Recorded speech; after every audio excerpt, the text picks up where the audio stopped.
పలవల నుంచి మా పెదనాన్నకు మా పెద్దమ్మని, ఓకే.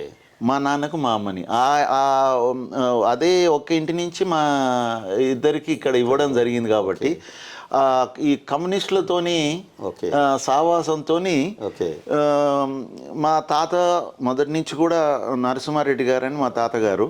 అయితే మా ఊర్లో మేజర్గా ఒక 1400 ఎకరాలు ఉన్నటువంటి కర్ణం పంతులు ఉండిరు. వాళ్ళు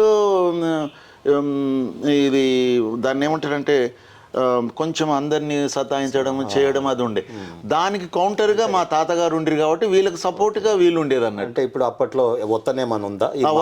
మాలి పటేల్, పోలీస్ పటేల్ మా తాతగారు, కర్ణము వాళ్ళు. ఓకే. అయితే రెండు ఒక్కరికి ఉంటాయా అప్పట్లో? అంటే మాలి పటేల్ అంటే రెవెన్యూ, పోలీస్ పటేల్ అంటే ఇప్పుడు ఉన్నటువంటి అదే రెండు మా తాతగారు చేస్తుండేది. మా నాన్నకు వచ్చింది అది అట్లనే. ఓకే. మా నాన్న దగ్గర నుంచి ఇక పోయింది, రెండు పోయినాయి అనుకోండి. అయితే కర్ణము వాళ్ళ యొక్క దౌర్జన్యాలు అనుకోండి, లేకుంటే వాళ్ళు అంటే ఇక భూస్వామి విధానంలో కొంత ఉంటాయి కదా. కర్ణం ఎగ్జాక్ట్ చూసేది ల్యాండ్ రెవెన్యూసా? ల్యాండ్ రెవెన్యూ చూస్తారు. కానీ వాళ్ళు మాలి పటేల్ ఏంటి? మాలిపేట ఆయనకు అసిస్ట్ చేయాలి. ఎందుకంటే కర్ణము పంతులతోని అది కాకపోతే ఒక రెడ్డి అతన్ని కూడా పెడితే కొంచెం వసూలు అవుతాయి.